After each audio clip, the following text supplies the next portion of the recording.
இயேசு கிறிஸ்துவில் மிகவும் அன்பிற்குரியவர்களே, புனித ஆரோக்கியனையினுடைய அன்பு பிள்ளைகளே, நேற்று தாயாம் திரு அவை தூய ஆவியாருடைய பெருவிழாவினை மகிழ்வோடு கொண்டாடி மகிழ்ந்தது. நேற்றுதான் திரு அவையானது இவ்வுலகத்திலே உதித்த தினமாக கொண்டாடப்பட்டது. திரு அவை பிறந்த நாளுக்கு அடுத்த நாள் இன்றைய நாளிலே அன்னை கன்னிமரியா திரு அவையின் அன்னை என்று சொல்லி கொண்டாடப்பட வேண்டும் என்று மறைந்த திருத்தந்தை பிரான்சிஸ் அவர்கள் 2018ஆம் ஆண்டு இவ்விழாவினை கொண்டாட வேண்டும் என்று சொல்லி அன்றைய நாளிலிருந்து அறிமுகப்படுத்தினார். இன்று வரை அது கொண்டாடப்பட்டு வருகிறது. இயேசுவில் பிரியமானவர்களே, அன்னை மரியாவை பற்றி எத்தனையோ விதமான கோட்பாடுகள், மறை உண்மைகள் எல்லாம் திரு அவை நமக்கு வகுத்து தந்திருக்கிறது. இரண்டாம் வத்திக்கான் சங்கம் திரு அவையினுடைய மிகப்பெரிய ஒரு மாற்றத்தை கொண்டு வந்த சங்கம். அந்த சங்கத்தில் அன்னை மரியாவுக்கென்று தனியாக ஏதோ ஒரு கோட்பாடோ மற்ற திரட்டுகளோ கொள்கை திரட்டுகளோ நமக்கு தரப்படவில்லை. ஆனால் திரு அவை என்கின்ற அந்த ஒரு கோட்பாட்டிலே அன்னை மரியாவை குறித்து 8வது அத்தியாயத்தில் கூறப்படுகிறது. அப்போது இருந்த திருத்தந்தை 6ஆம் பவுல் கன்னி மரியா திரு அவையின் தாய் என்பதனை அந்த எண்ணிலே அவர் குறிப்பிட்டு அன்னை மரியாவை பற்றி பேசுகிறார். அதன் பிறகு 2018ஆம் ஆண்டு முதல் இவ்விழா கொண்டாடப்பட்டு வருகிறது. இதுதான் அந்த திருவிழாவினுடைய ஒரு சுருக்கமான பின்னணி. இயேசுவில் பிரியமானவர்களே, இளம் குருமடத்தில் இருந்தபோது அப்பொழுதே எங்களுக்கு அதிபராக இருந்தவர் அருட்தந்தை அவர்கள் எங்களுக்கு சொல்லிக் கொடுத்த ஒரு செய்தி இதுதான். நம்ம யாருக்கும் அடிமைகளாக இருக்க விரும்புவதே இல்லை. அடுத்தவங்க சொல்ல கேட்டு நாம் நடக்கணும் அப்படின்னு சொல்லி நம்ம யாருமே விரும்புறதில்லை. நாம் சிந்திக்கிறோமோ, நம்ம மனசுக்கு எதுன்னு சரின்னு படுதோ அதுதான் சிந்திக்கணும், அதான் செய்யணும். சரி, ரைட்டு, இது உண்மைதான். ஒருவருடைய உண்மையான சாயல், உண்மையான தோற்றம், அந்த மனுஷன் எப்படிப்பட்டவன் அப்படின்றத எப்போது புரிந்து கொள்ளலாம்? எல்லாருக்குமே இது இருக்குது. நம்ம என்ன சொல்கிறோம், பல்வேறு நேரங்களில் நான் வேற செய்யணும்னு நினச்சேன், ஆனால் செஞ்சது வேறையாக இருக்குது. இதுதான் நம்ம பல்வேறு நேரங்களில் நாம் சொல்கிறோம், சிந்திக்கிறோம். அல்ல ஒரு சில நேரங்களில் நம்மையே நாம் வருத்தி கொள்கிறோம், நம்மையே நாம் தவறு சொல்கிறோம். அப்போ எப்படி ஒருவனை புரிந்து கொள்வது? அப்போ அவர் சொன்ன ஒரு காரியம் இதுதான். எப்போது ஒரு மனிதனுக்கு போதுமான பணம் இருக்கிறதோ, எப்போது ஒரு மனிதனுக்கு எதை வேண்டுமானாலும் செய்யலாம் என்று சொல்லக்கூடிய அதிகாரம் இருக்கிறதோ, எப்போது ஒரு மனிதனை யாரும் கட்டுப்படுத்தலை, தனிமையாக இருக்கிறானோ, அல்லது யாரையும் அவனை ஃபோர்ஸ் பண்ணலையோ, அப்போது தான் அவனுடைய உண்மையான குணத்தை நாம் பார்க்க முடியும் என்று சொன்னார். இன்றைக்கி பல்வேறு நேரங்களில் நாம் என்ன சொல்கிறோம், என் பிள்ளை என் கையை மீறி போயிடுச்சு, நான் சொல்கிறதே கேட்க மாட்டான், அவனுக்கென்று தனியாக அவன் எது வேணாலும் செய்யலான்னு ஒரு தனியான ஒரு சுதந்திரம் அவனுக்கு கொடுக்கப்படுகிறது. போதுமான பணம் இருக்கிறது, அவன் என்ன வேணாலும் செய்யலாம், யாரும் அவனை கேட்க ஆள் இல்லை என்று சொல்லுகிற பொழுது ஒவ்வொருவருடைய நிறமும் குணமும் மாறுபடுகிறது.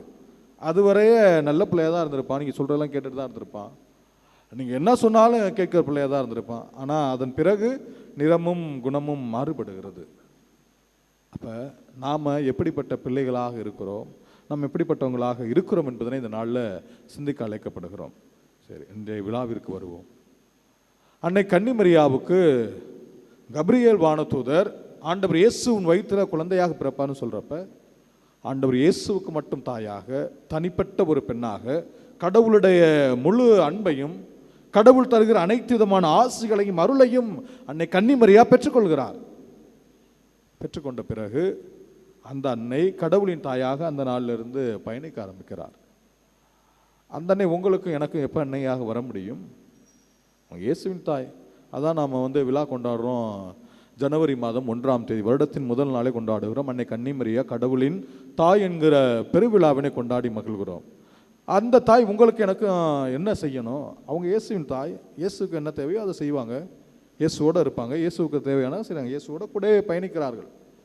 ஒவ்வொரு முறையும் ஆண்டவர் இயேசு எங்கெல்லாம் போகிறாரோ அவரோட தொடக்க காலங்களில் போகிறாங்க. இயேசுவின் தாயாக இருக்கிறார். அந்த தாய்க்கும் இன்னைக்கு நீங்களும் நானும் அன்னை ஆரோக்கிய தாயோட இந்த வேளாங்கண்ணி திருத்தலத்தை தேடி வந்திருக்கிறோம். என்ன தொடர்பு? எந்த நம்பிக்கையில் நாம் வந்திருக்கிறோம்? இன்னைக்கு நற்செய்தியில் அருட்தந்தை அருமையாக வாசிச்சாங்க. அதுதான் முதல்ல கடவுளுடைய தூதர் அன்னை கன்னிமரியாவுக்கு அந்த வார்த்தையில் சொல்கிறாங்க, நீ வந்து கடவுளுடைய மகனை பெற்றெடுப்ப அப்படி சொல்கிறப்ப இது எப்படி ஆகும், நான் கன்னியாயிட்டேன்னு கேட்குறாங்க. கடவுளுடைய தூதர் அவருக்கு எல்லாத்தையும் விலகி சொல்கிறாங்க. அன்னை கன்னிமரியா சொன்ன ஒரு வார்த்தை, நான் ஆண்டவரின் அடிமை, உம் சொற்படியே எனக்கு நிகழட்டும். அது முதல் ஆண்டவருடைய தாயாக அவர் வலம் வருகிறார். இது கடவுளுடைய தூதர் கடவுளுடைய கட்டளை சொன்னது. ஆண்டவர் இயேசு கிறிஸ்து அன்னை கன்னிமரியாவுக்கு சொன்ன ஒரே ஒரு வார்த்தை இது மட்டும்தான், அம்மா இதோ உன் மகன். இங்க மேல என்ன எழுதி பாருங்க, இதோ உன் தாய். அந்த தாய் நமக்கெல்லாம் அன்னையாக இருக்கிறார். அந்த அன்னை ஆண்டவர் இயேசு சொன்ன அந்த ஒரு வார்த்தைக்கு கீழ்ப்படிந்து இன்றைய நாள் வரை நம் அனைவருக்கும் அன்னையாக இருந்து உங்களுக்கு எனக்கு தேவையானதெல்லாம் பரிந்து பேசி பெற்றுத்தந்து கொண்டிருக்கிறார். ஆகவே தான் நீங்களும் நானும் இந்த ஆலயத்திற்கு வந்திருக்கிறோம். ஒரு மாதம் இருக்கும், வட இந்தியாவில் ஒரு நதியில் ஒரு படகுல பயணம் செய்கிறாங்க. படகுல பயணம் செய்கிறப்ப படகு பழுதாகி விட்டது, படகு மூழ்க தொடங்குகிறது.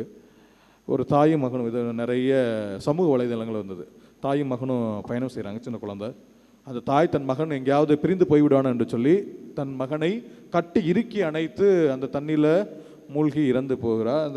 அந்த உடல் உயிர் காக்கும்ன்ற அந்த உபகரணம் கொடுக்கப்பட்ட போதும் உயிர் பிரிந்து விடுகிறது.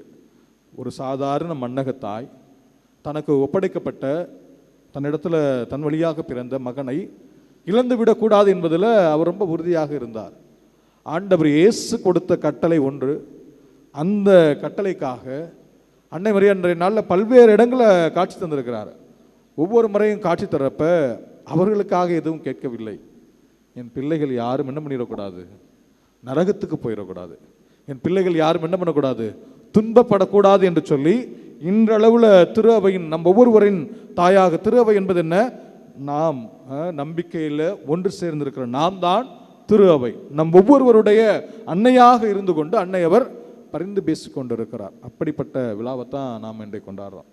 நீங்கள் நானும் வந்திருக்கிறோம். நம்முடைய ஜெபம் என்னவாக இருக்கும், கடவுளே எனக்கு இந்த பிரச்சனை இருக்குது, இந்த நோய் இருக்குது, இந்த துன்பம் எல்லாம் எனக்கு இருக்குது, இதெல்லாம் நீங்க வேண்டும் என்று சொல்லி நம்முடைய ஜெபம் நம்மை குறித்து கடவுளிடமிருந்து ஏதாவது பெற்றுக்கொள்ளணும் அப்படின்றது தான் நம்முடைய ஜெபமாக இருக்கும்.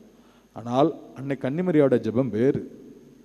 கடவுளே உமது திருவுளம் என்ன, உமது திருவுளத்திற்கு ஏற்றபடி நான் வாழ்கிறேன். அதான் அன்னை கன்னிமரியோட ஜெபம். அது மங்கள வார்த்தை சொன்ன போதாக இருக்கட்டும், அல்லது காணாவூர் திருமணத்தில் கடவுளிடத்தில் கொண்டு போய் ஆண்டவர் இயேசு இடத்துல அந்த பெண்ணை காட்டிட்டு அவர் சொல்வதையெல்லாம் செய்யுங்கள், நான் அவர் சொல்வதையெல்லாம் செய்யுங்கள். அப்போ ஆண்டவர் இயேசுவை சுட்டி காட்டுவதில் அன்னை மரியா இருந்தாங்க, கடவுளுடைய திருவுளத்தை நிறைவேற்றுவதில் அன்னை மரியா இருந்தாங்க.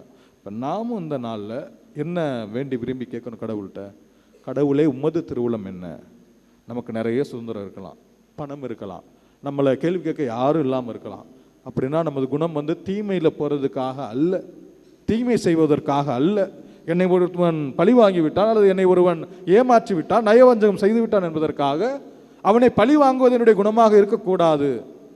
கடவுளை அவன் தெரியாமல் செஞ்சுட்டான், அவனை மன்னிங்க, இல்லை அவன் சரியானது எது என்பதனை அவருக்கு காட்டுங்கள். இதுதான் நம்முடைய ஜெபமாக இருக்கணும். இதுதான் நம்முடைய அன்றாட ஒரு வேண்டுதலாக இருக்க வேண்டும். பிறரை பழி வாங்குவதனால் நீங்கள் நானும் கடவுளுடைய பிள்ளை என்று சொல்லி சொல்ல முடியாது. அதான் ஆண்டவரே சொல்வார், பிறர் உங்களுக்கு செய்ய வேண்டும் என நினைப்பதெல்லாம் நீங்கள் அவர்களுக்கு செய்யுங்கள். எனக்கு அவன் நல்லது பண்ணி நல்லா இருந்திருக்கும், நீங்கள் அந்த நல்லது அவனுக்கு பண்ணுங்க, அவங்களுக்கு பண்ணுங்க. இதுதான் கடவுள் இந்த நாளில் அன்னை கன்னிமரியாவிலேயே நமக்கு சொல்கிறது. அப்போ அன்னை கன்னிமரியா இதுதான் நமக்கு ஒவ்வொரு நாள் தர்றாங்க.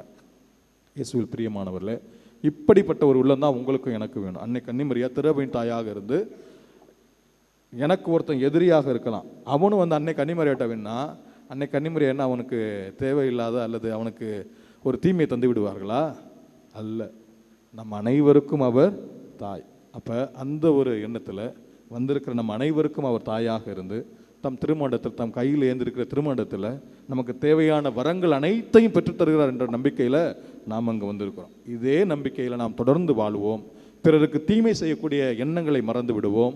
நமக்கு சுதந்திரம் இருக்கிற பொழுது, பணம் இருக்கிற பொழுது, எதை வேண்டுமானாலும் செய்யலாம் என்று சொல்லக்கூடிய அந்த ஒரு ஆற்றல் இருக்கிற பொழுது, பிறருக்கு தீமை செய்யாமல், பிறருக்கு தீங்கு நினைக்காமல் நாம் நன்மையை செய்கிற பொழுது, நன்மையுள்ளவர்களாய் வாழுகிற பொழுது, நாமும் ஆண்டவர் இயேசுவினுடைய சீடராக, சிடத்தியாக இருக்க முடியும் என்பதனை இன்றைய விழா நமக்கு சொல்லித் தருகிறது. ஆகவே இந்த ஒரு எண்ணத்தில் வாழ, இந்த ஒரு புண்ணியத்தில் நாம் வாழ தேவையான வரம் கேட்டு தொடர்ந்து இத்திருப்பலியிலே மன்றாடுவோம்.